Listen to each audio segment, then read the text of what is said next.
Pues hemos preparado esta presentación en la cual vamos a avanzar durante la primera media hora de la charla.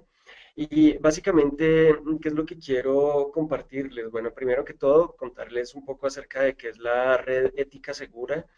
Se trata de un proyecto de la Fundación Gabriel García Márquez para el nuevo periodismo iberoamericano que desde sus inicios en el año 2011 contó con el apoyo del Grupo Sura y con el Grupo Bancolombia para lograr que funcionara y que tuviera continuidad. La adición del Grupo Bancolombia es más reciente, la de Sura sí ha estado desde inicios del proyecto. Y básicamente lo que vamos a hablar hoy está dividido en estos cuatro temas. Primero, algo de historia de lo que hemos venido haciendo desde la red ética segura para luchar contra las noticias falsas. Luego, un hincapié en lo que pasó en el 2016, porque aunque el problema de las noticias falsas es viejo, no es algo tan nuevo para el periodismo, en el 2016 sí sucedieron dos cosas especiales que convirtieron en este problema en algo de una magnitud totalmente distinta a lo que veníamos teniendo y luego compartir con ustedes qué estamos haciendo desde la red ética segura y qué pueden hacer ustedes quienes están conectados con nosotros en este momento desde su práctica personal como usuarios de redes sociales para combatir contra las noticias falsas. Entonces, empecemos hablando de algo de historia del problema de las noticias falsas. Para nosotros no se trata de un problema nuevo, nosotros desde el año 2013, es decir, 2 años después de haber creado la red ética segura, vimos la necesidad de hacer nuestro primer tuit debate dedicado a hablar de este problema de las noticias falsas. ¿Y por qué? Porque vimos que con el primer boom, con la popularización del género de noticias satíricas en Latinoamérica, muchos medios comenzaron a replicarlas como si fueran verdad. Entonces, que tuvimos medios como el Deforma y Actualidad Panamericana, que comenzaron a emular algo que es tradicional en los Estados Unidos con medios como The Onion y es crear noticias chistosas, falsas, pero abiertamente chistosas para hacer reír a la gente, no necesariamente para informarla. Pero cuando este fenómeno se comenzó a dar en Latinoamérica con el Deforma y Actualidad Panamericana, el Deforma en México y Actualidad Panamericana en Colombia, vimos que muchos medios cayeron en replicar esas noticias como si fueran ciertas, porque los periodistas y la gente común y corriente no sabía distinguir bien en algunas ocasiones qué era sátira y qué eran noticias reales. Entonces hicimos este primer tuit debate dedicado a evaluar el problema, pero era un problema distinto al que teníamos actualmente. Pero como vemos, se remonta hace más de 4 años.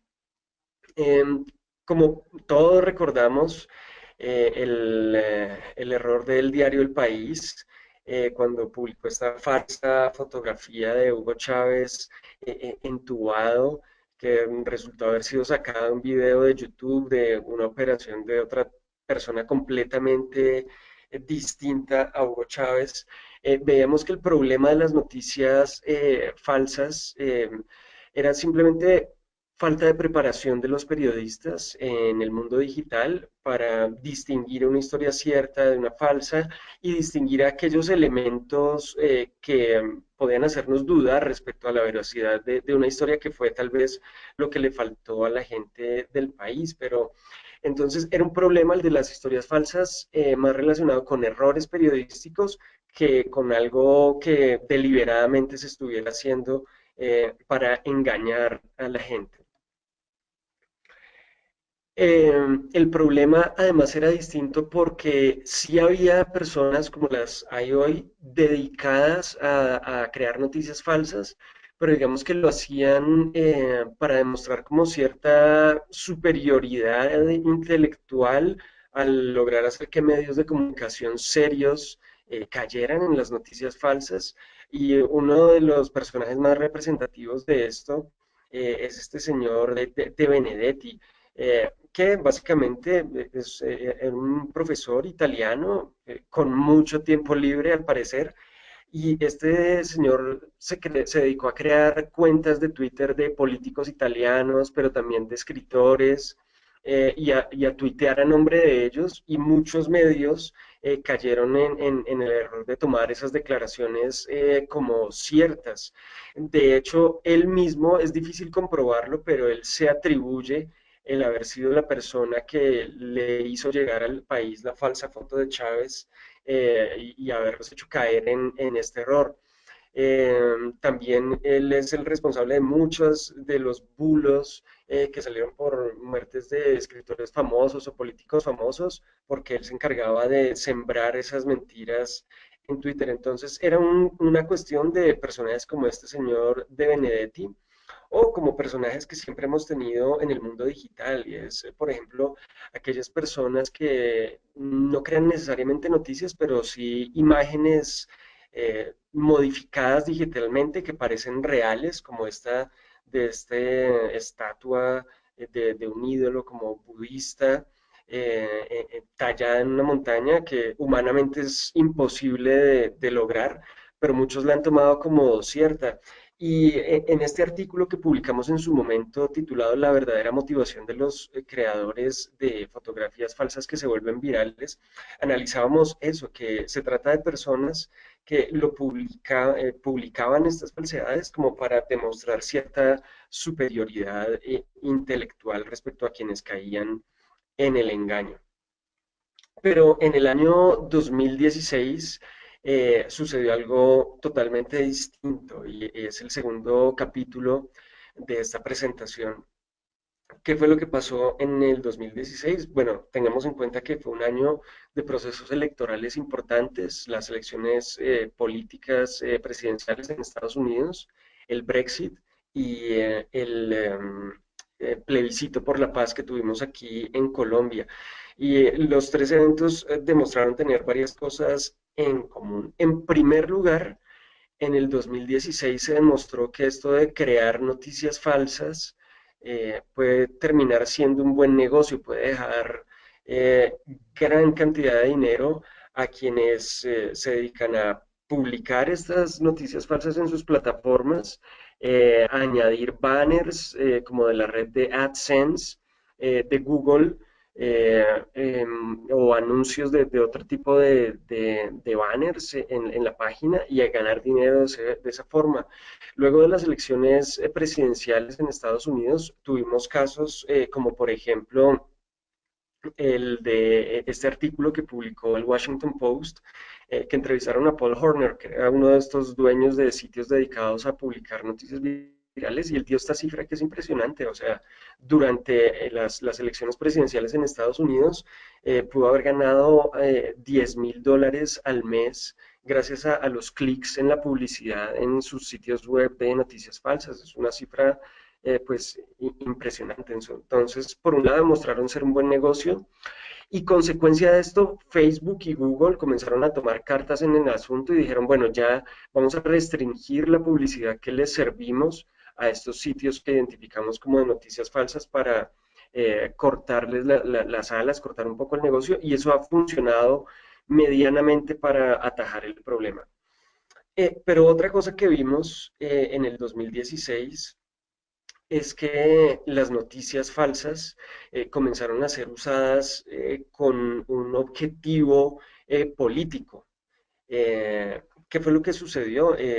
Este gráfico que publicó BuzzFeed, Craig Silverman, un periodista que ha estudiado el tema de las noticias falsas desde el Instituto Poynter, es muy diciente, que vemos que las noticias falsas eran más compartidas conforme se iba acercando la fecha del día de elecciones presidenciales en Estados Unidos, que las noticias reales del hogar. Es decir, lograron un nivel de viralización impresionante.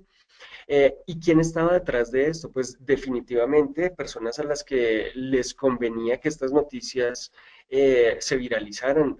Y no es algo nuevo. Yo recuerdo en las pasadas elecciones presidenciales en Perú, se vieron muchos casos de noticias que aparecían en Facebook como publicidad, es decir, como historias patrocinadas, pero eran historias falsas que buscaban abiertamente desacreditar a uno de los dos principales candidatos presidenciales. Entonces, hay gente metiéndole plata en las plataformas digitales a estas historias falsas para que la gente las tome como ciertas.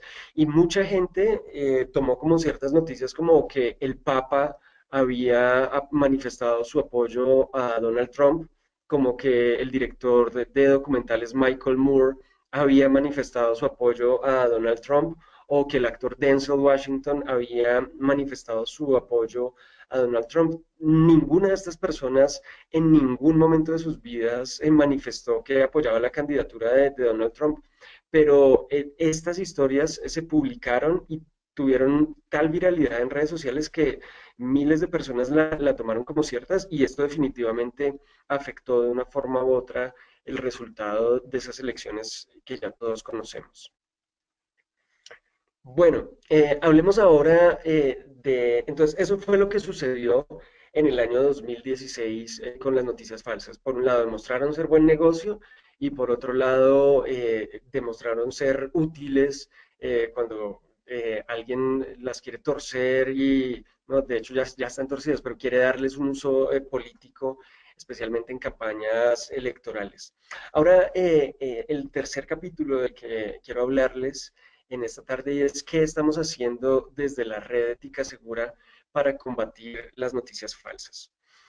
Pues la red ética segura constantemente está publicando noticias, haciendo debates, publicando recursos, haciendo entrevistas en nuestra página web, que la dirección la pueden visitar ahí mientras hablamos, es eticasegura.fnpi.org. De hecho, si entran ahí en este momento, lo que van a encontrar es nuestro más reciente quiz de noticias falsas. Lo que publicamos a diario en el portal, no todo está dedicado a las noticias falsas. Nuestro principal objetivo es dar recursos para un ejercicio ético del periodismo, pero las noticias falsas y el tema de las noticias falsas ha tomado un porcentaje muy alto en la cantidad de contenidos que publicamos. Entonces, por ejemplo, si escriben en el buscador de la página, que funciona bastante bien, noticias falsas, van a encontrar varios recursos y artículos que hemos publicado sobre el tema.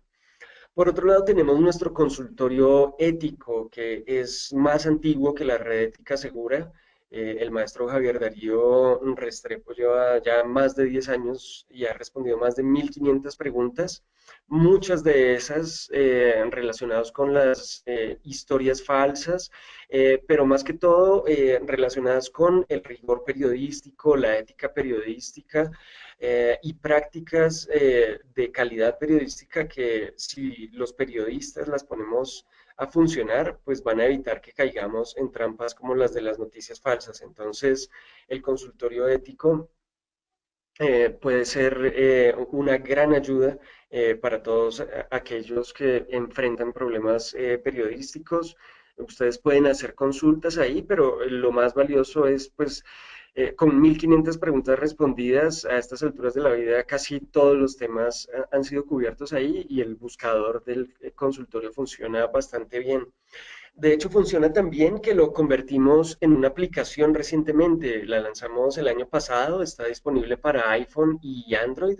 Entonces, si ustedes buscan Red Ética Segura en App Store de Apple o en Google Play Store, van a poder descargar la aplicación. Es totalmente gratuita, y básicamente lo que tiene es todas las respuestas del consultorio ético. Está conectada al consultorio ético y ustedes pueden hacer sus consultas ahí, además de personalizar la experiencia marcando aquellas preguntas que más les hayan interesado, que más útiles les hayan parecido.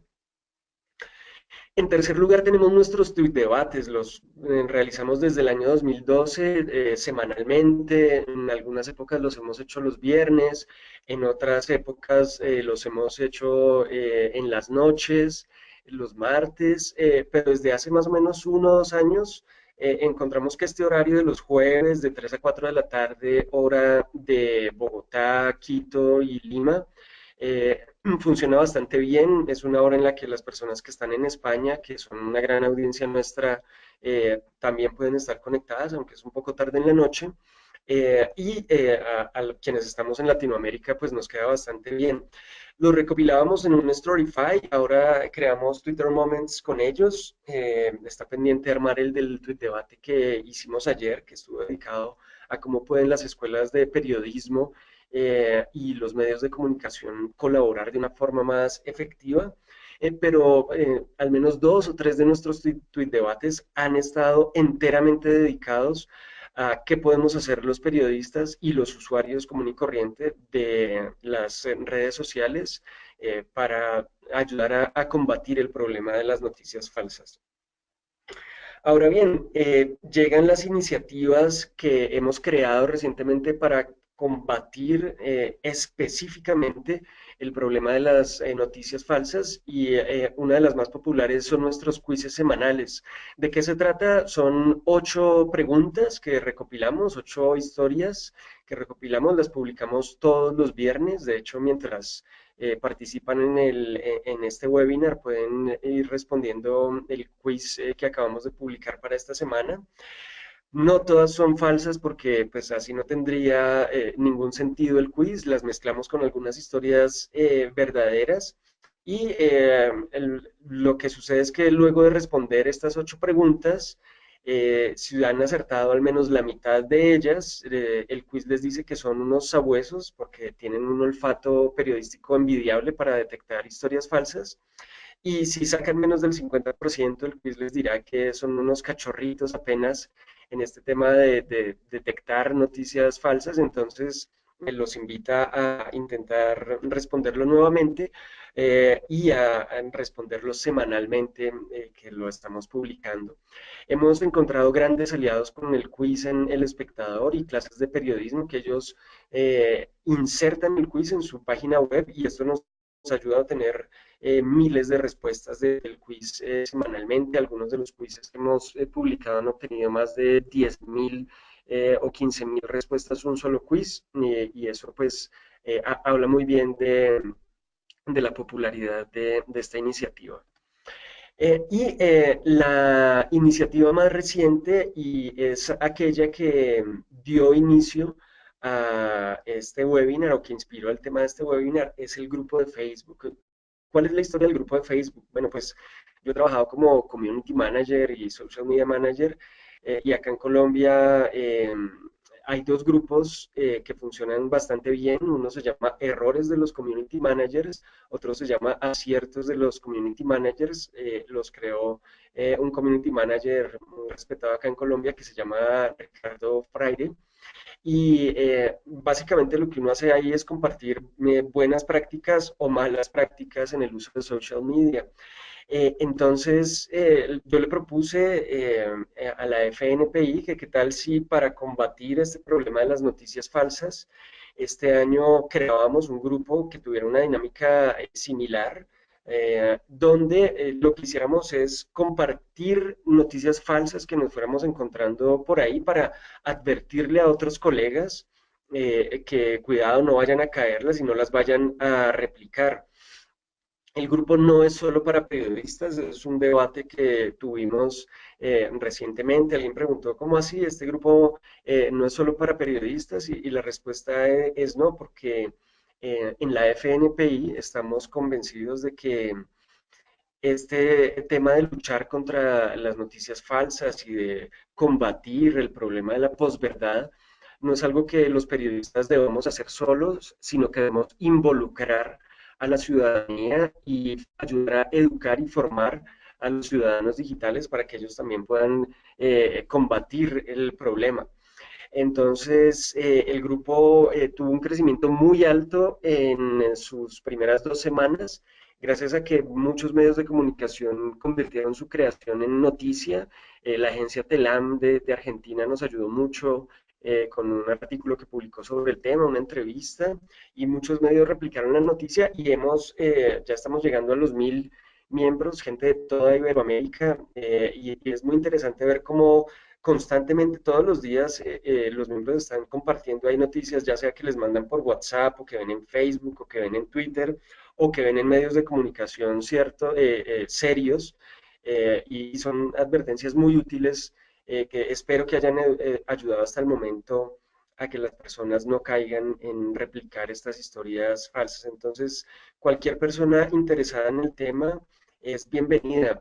Estamos creando algunas reglas de participación en el grupo. Por ejemplo, pues que lo que compartamos sean evidentemente historias falsas y no errores periodísticos, porque he visto que algunas personas comparten como errores de ortografía que publican medios de comunicación o fotos, fotomontajes mal hechos en medios de comunicación que no son necesariamente historias falsas. Ese no es el tipo de contenido que esperamos tener en este grupo. Lo que esperamos y el motivo por el que lo creamos es poner advertencias de historias falsas para que otros no vayan a caer en el error.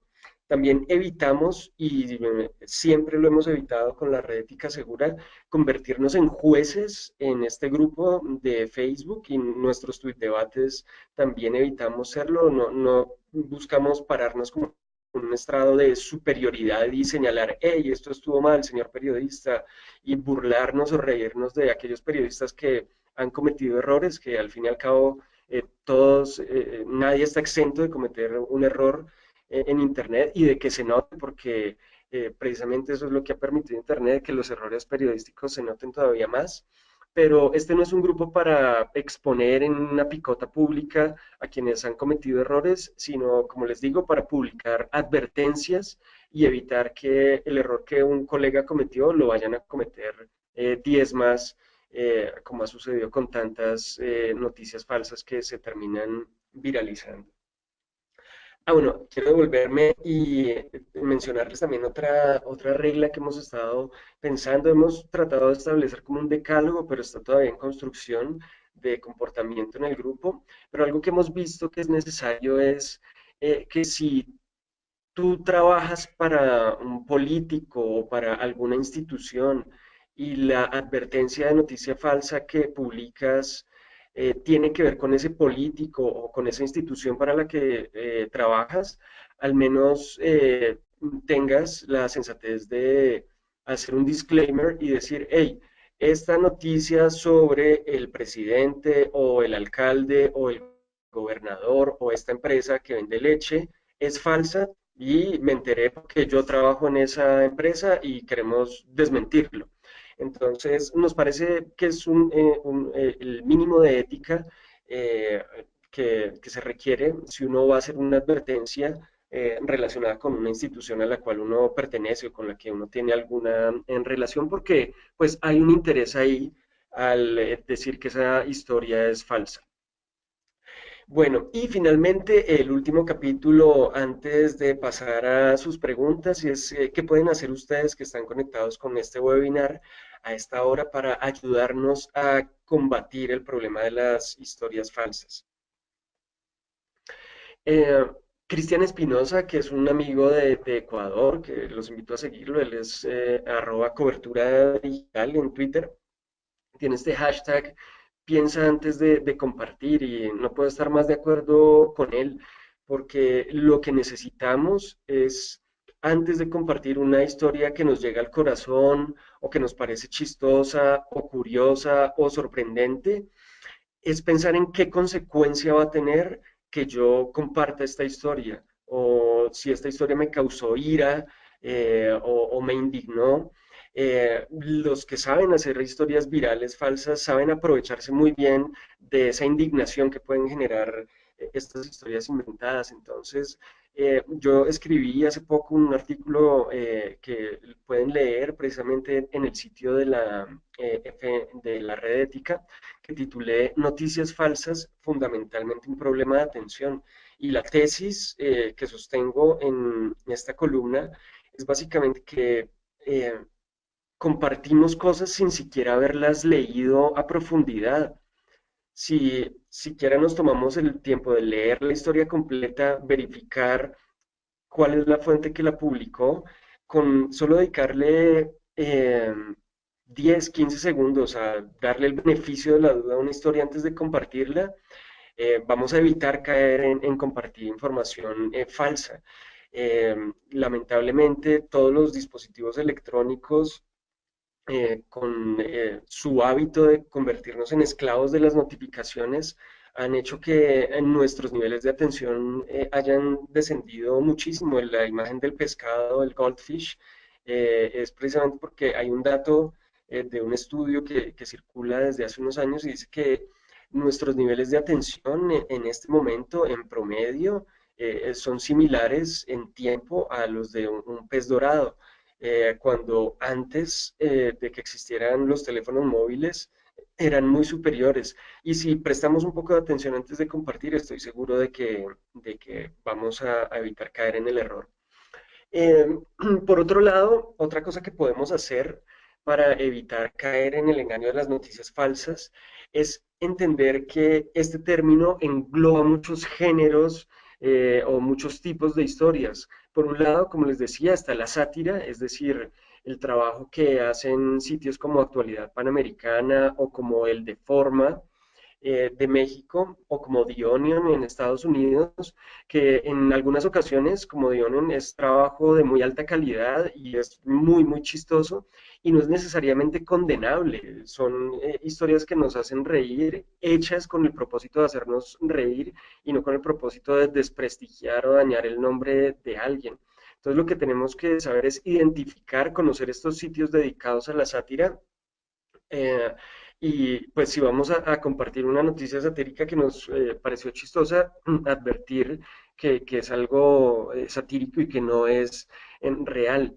Por otro lado está lo llamado ciencia basura y es en los medios de comunicación es muy habitual ver que se citan estudios científicos. Entonces, de acuerdo al estudio científico de la Universidad de Currunchunflin, Currunchunflán, descubrieron que tal cosa. Y a veces estas historias puede que tengan un estudio científico detrás, pero no fue un estudio realizado con rigurosidad, no fue un experimento, en muchas ocasiones ni siquiera fue un experimento real, pero como el tema es popular, simplemente lo terminamos replicando. Entonces, verificar qué tan científico es realmente ese estudio científico que estamos compartiendo en redes sociales.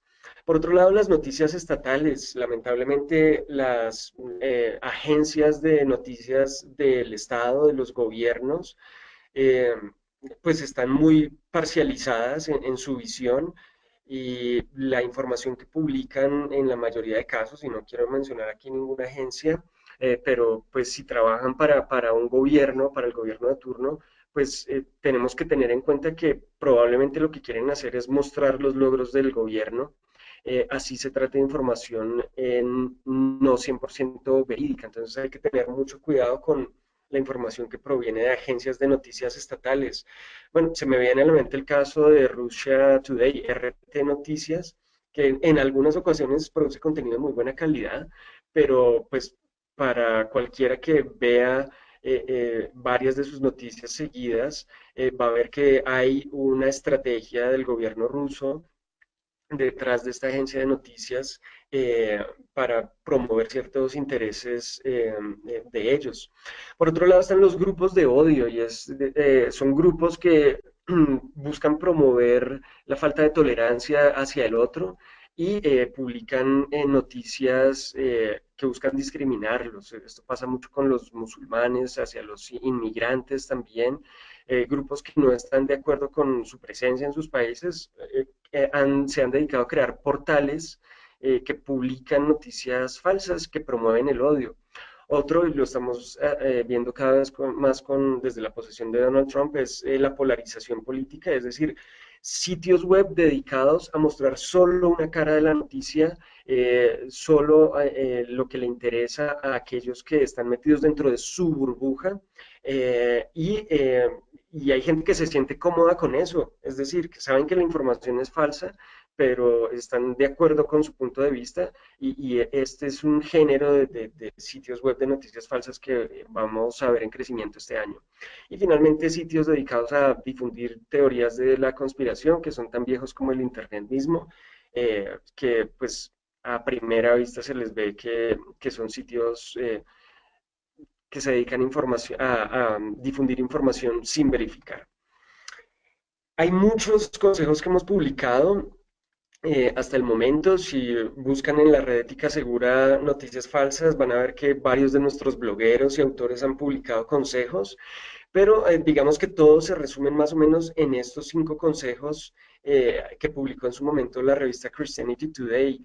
El primero es verificar la fuente, es decir, mirar la URL del sitio, mirar el disclaimer, a ver si en el sobre nosotros o el about ellos aclaran que es un sitio de sátira o de noticias falsas abiertamente, o si en la URL del sitio no corresponde a un medio de comunicación que conozcamos, pues probablemente vamos a evitar compartir información falsa.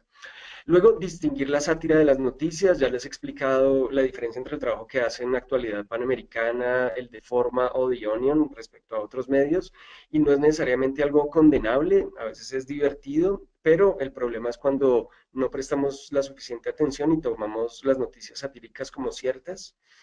El tercer consejo es contar hasta 10 antes de ofuscarse. Como les decía, estas noticias falsas, sobre todo en tiempos de elecciones, lo que buscan es generar amor y odio en la gente. Y antes de que genere en odio en nosotros una noticia que leemos, antes de compartirla, tomémonos un tiempo para reflexionar y pensar quién estará detrás de que nos ofusquemos con esta noticia.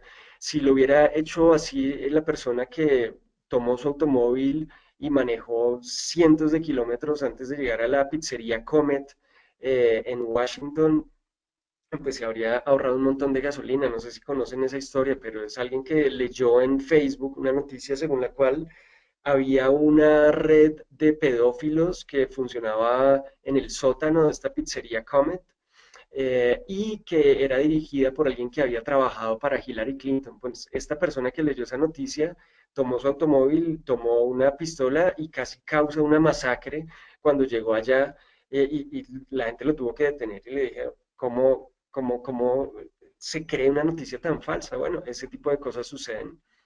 Luego está darle espacio a la duda, preguntarnos si realmente es falsa la noticia. Siempre el escepticismo natural de los periodistas, que ojalá lo pudiéramos incorporar en todos los usuarios de redes sociales. Y finalmente, esperar el desarrollo de una noticia. Si nos tomamos el tiempo de buscar en Google el titular de la noticia que nos ofuscó, y descubrimos que no hay otros medios que la hayan replicado, otros medios de comunicación serios, eh, dudemos y digamos, si no la han replicado, probablemente es una noticia que no ha sido verificada o que es falsa. Entonces, esperar al desarrollo de esa noticia. Y finalmente hay muchos recursos. Este meme, este video lo compartieron precisamente en el grupo Esta noticia es falsa, recién creado el grupo y me gusta mucho porque resume eh, en sencillos pasos qué es lo que uno debería hacer para verificar si la información es verdadera o falsa.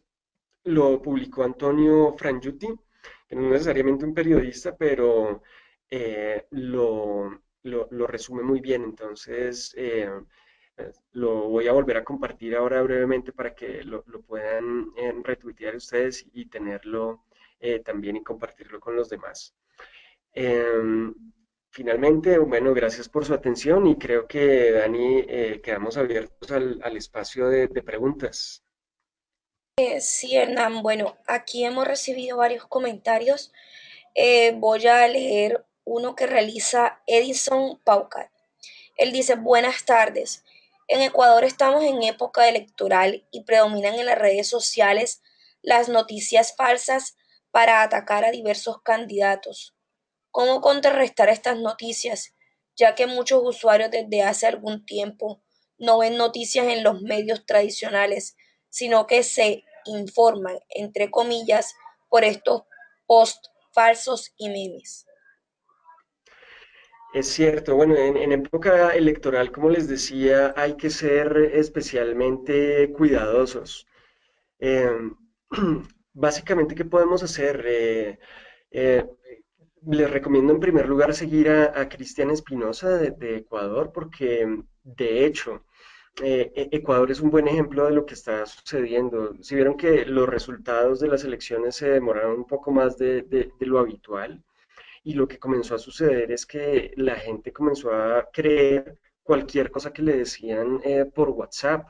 Y con WhatsApp tenemos que ser especialmente cuidadosos, incluso que había insurrecciones en el ejército y ese tipo de cosas.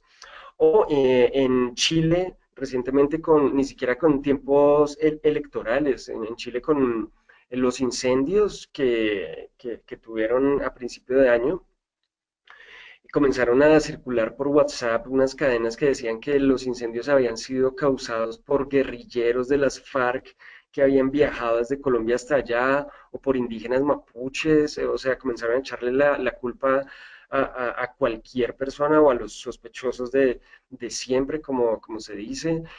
Pero ante estas situaciones, y ante la falta de información de los medios tradicionales, la labor de los periodistas es más importante que nunca, y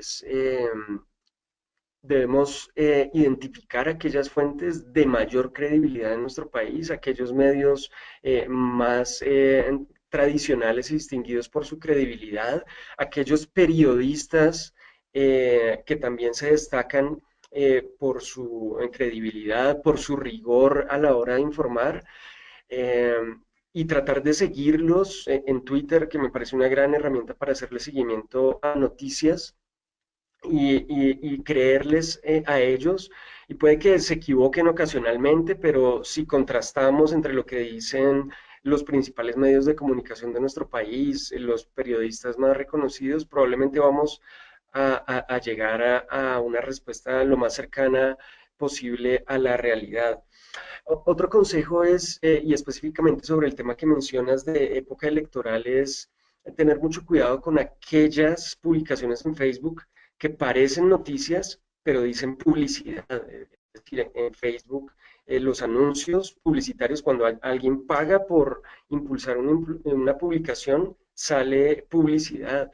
Y si vemos que una noticia, una historia, que busca dañar el nombre de uno de los candidatos, no llega a nuestro timeline de forma orgánica, sino debido a un anuncio publicitario. Tengamos mucho cuidado, porque lo más probable es que haya alguien con un oscuro interés por difundir esa información, convirtiéndola en un anuncio publicitario en las plataformas sociales, algo respecto a lo que Facebook ya está tomando cartas en el anuncio para que funcione, suceda con menos frecuencia.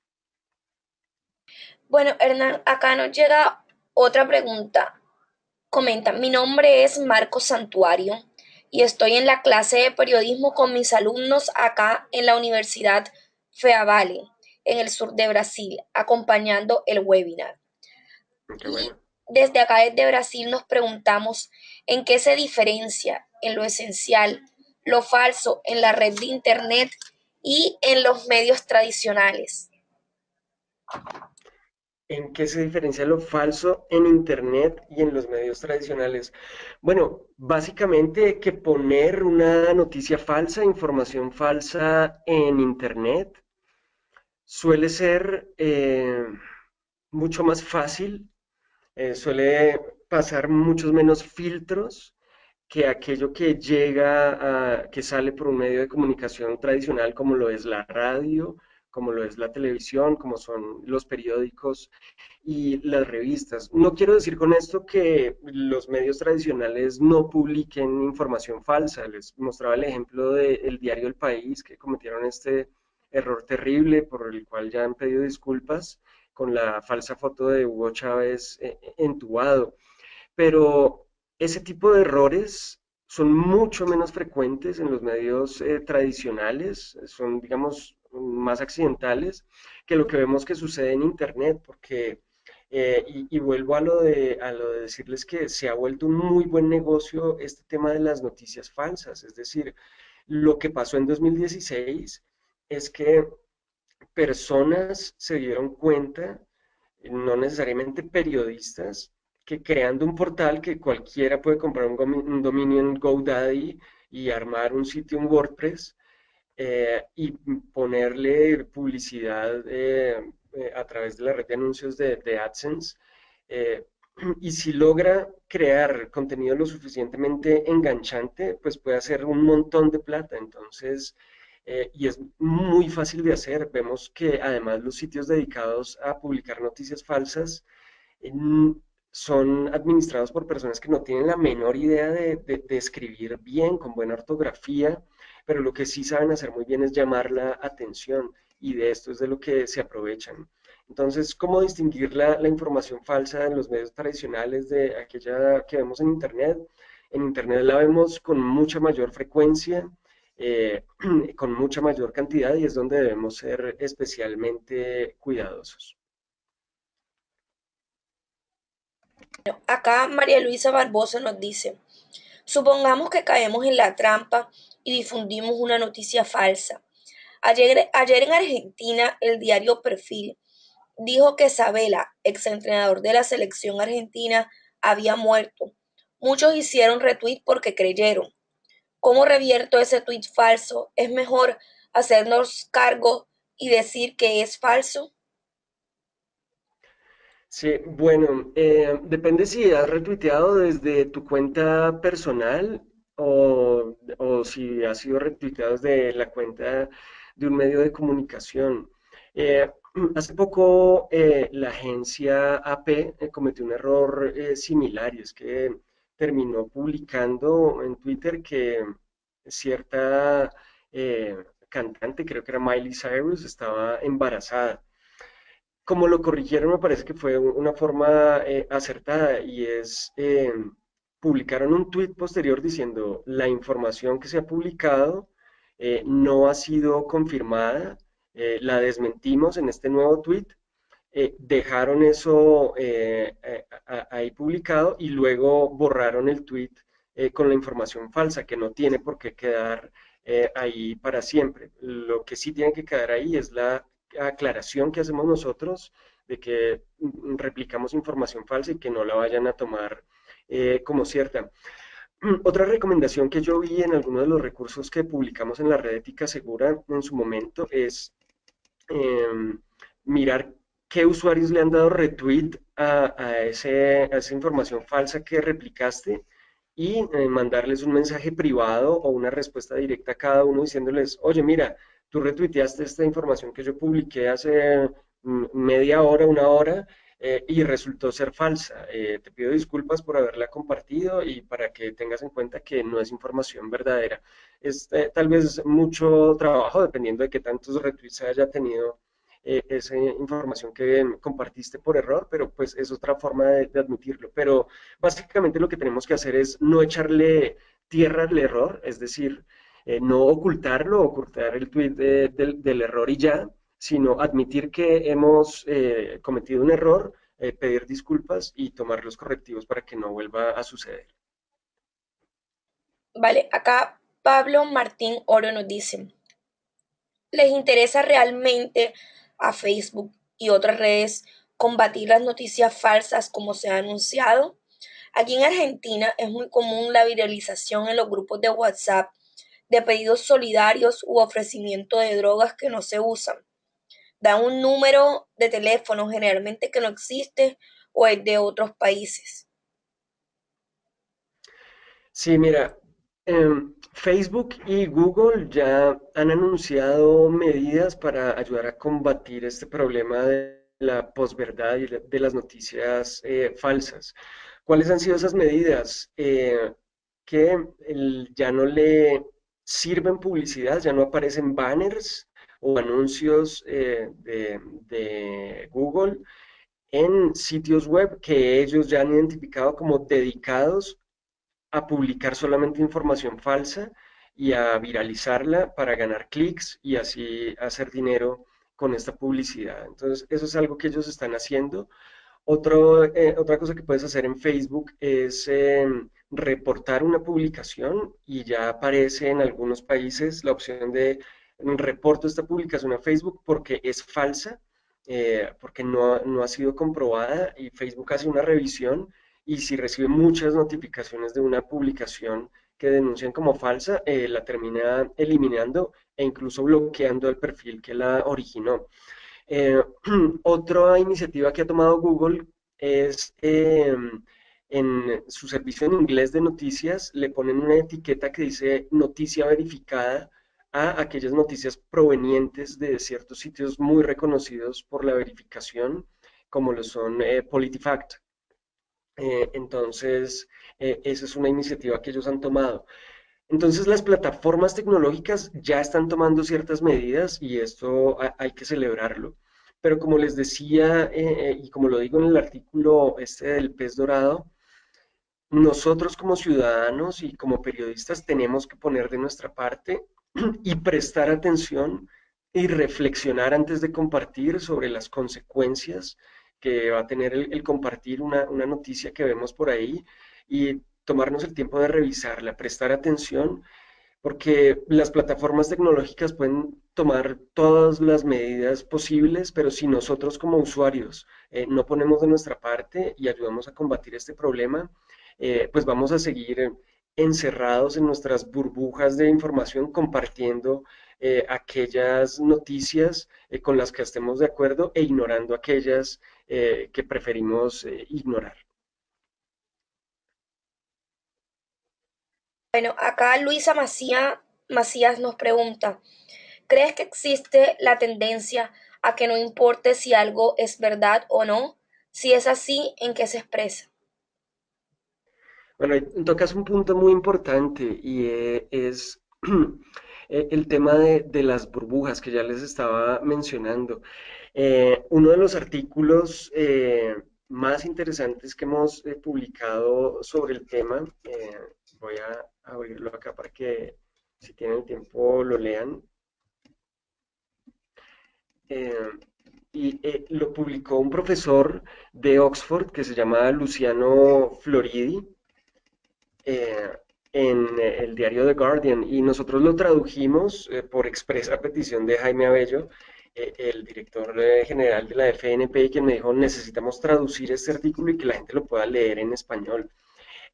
Y básicamente, ¿qué es lo que dice el profesor Floridi en su artículo? Que este problema de la posverdad tiene su origen hace 400 años y que uno de los primeros en denunciarlo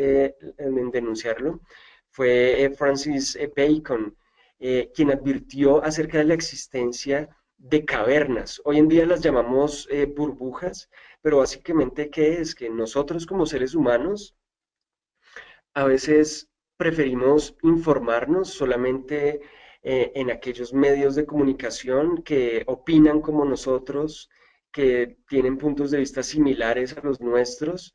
Caso como el de Breitbart News, ¿no? Que todos los que son fans de Trump suelen ser lectores de Breitbart News. Em, y, y lo que pasa es eso, entonces si soy una persona de derecha o conservadora, me gusta leer medios solamente de derecha. Si soy una persona de izquierda, me gusta leer solamente medios de izquierda y nunca leo los medios de derecha. Entonces, la invitación es para que salgamos un poco de estas burbujas y tratemos de leer también opiniones distintas a las nuestras, porque a veces terminamos leyendo información solo desde un punto de vista y creyendo que esa es la única verdad y eso es un gran problema porque salir de esa burbuja, de esas cavernas, dejar de resonar ahí es supremamente difícil y es uno de los grandes problemas que estamos teniendo actualmente con las noticias falsas, que hay gente que las comparte sabiendo que son falsas, pero dice, no me importa, igual es algo con lo que yo estaría de acuerdo que sucediera. Entonces eso es muy problemático. Vale, le compartí a todas las personas el enlace de esta noticia que nos acabaste de mostrar para que puedan tenerla ellos y puedan acceder. Ac- Gracias, Dani. vale, acá nos habla María de Luján. Ella dice, los grandes medios tratan de trabajar con el mínimo costo y al levantar las redes sociales cometen errores y publican noticias falsas. No se usa el chequeo de la información y entonces en este caso, ¿cómo podemos educar a los dueños de los medios? Me imagino yo que es para que pongan más rigor en esta etapa. Sí, pues mira, algo precisamente que yo mencionaba en uno de mis artículos recientes aquí en la red Ética Segura, creo que era el de la atención. Espérame un segundo, lo voy a buscar, porque aborda precisamente ese mismo tema.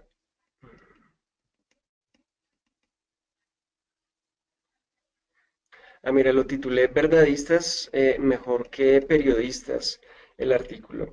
Aquí está, los invito a leerlo si tienen tiempo ahora después del webinar. Y básicamente lo que le tenemos que decir a los editores y a los dueños de los medios de comunicación es que decir la verdad también puede ser un muy buen negocio. ¿Qué quiero decir con esto? Que así como las noticias virales, falsas, pueden tener un gran potencial viral, cuando los medios de comunicación hacen su tarea y desmienten estas noticias falsas que se han viralizado, esas explicaciones de por qué una noticia falsa es falsa suelen tener muy alto tráfico, suelen tener un montón de visitas. Aquí en la red ética segura nos gustaría hacerlo con mayor frecuencia, pero por ejemplo, una noticia que publicamos, no cae nieve en las pirámides de Egipto, eh, por acá está, hubo otra titulada el hombre expulsado de Arabia Saudita por ser guapo no es una noticia cierta.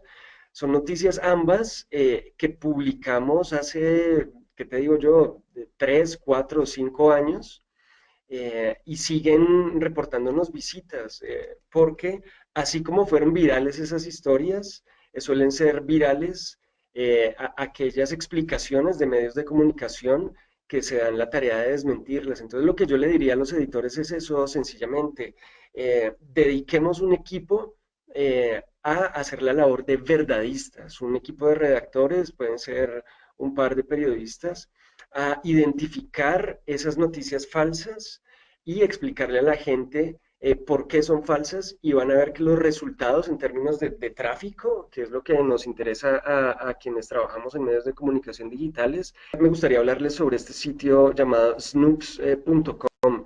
Está en inglés, pero básicamente se dedican a eso, a identificar historias falsas que han sido virales en Internet y a explicar por qué es que son falsas. Entonces, suelen tener imágenes, historias durante las elecciones presidenciales en Estados Unidos. Era impresionante la cantidad de historias que desmentían. eh, y tiene una lista de las noticias más populares de todos los tiempos, y uno ve cómo este tema de las noticias falsas es cíclico, y es noticias que habían sido falsas y virales hace 2, 3 años vuelven a aparecer en WhatsApp en un país o en el otro. Las redes sociales, nos dice Edgardo, perdón. Las redes sociales aportan mucho a las noticias falsas o somos los usuarios los que no utilizamos los filtros necesarios para identificar informaciones falsas. Ok, pues mira, es un problema de doble vía. Por un lado, eh, Facebook principalmente, con el tema de su algoritmo diseñado para mostrarle a uno solamente aquella información que le puede interesar más, sin querer queriendo, lo que ha terminado haciendo es creando burbujas, es decir, veo en mi timeline de Facebook solamente información que me gusta, que me podría interesar, pero además información con la que muy probablemente voy a estar de acuerdo. Entonces, por un lado, las propias redes sociales con esta implementación de este algoritmo, han contribuido a crear estas burbujas de información donde solamente vemos aquella información que nos va a gustar, con la que vamos a estar de acuerdo, alejándonos de otros puntos de vista y haciéndonos creer que esa es la única verdad o que eso es la forma más popular o aceptada de pensar cuando tal vez no sea así. Y por otro lado, nosotros como usuarios de redes sociales tenemos el problema de la falta de atención que ya he mencionado anteriormente aquí. Es decir, vamos compartiendo cualquier cosa que vemos en redes sociales simplemente porque nos pareció chistosa, divertida, pero sin preguntarnos antes, ¿será que esto es verdad? ¿Será que esto es mentira? ¿Será que esta historia la publicó alguien con el objetivo de empañar el buen nombre de otra persona? Con el objetivo de hacer quedar mal a cierta comunidad de inmigrantes en mi país, por ejemplo.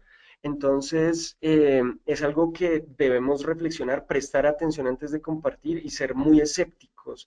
Ese escepticismo natural de los periodistas es lo que estamos buscando transmitirle a los ciudadanos, de lo que los ciudadanos deberían empaparse para que entre todos podamos combatir el problema de las noticias falsas.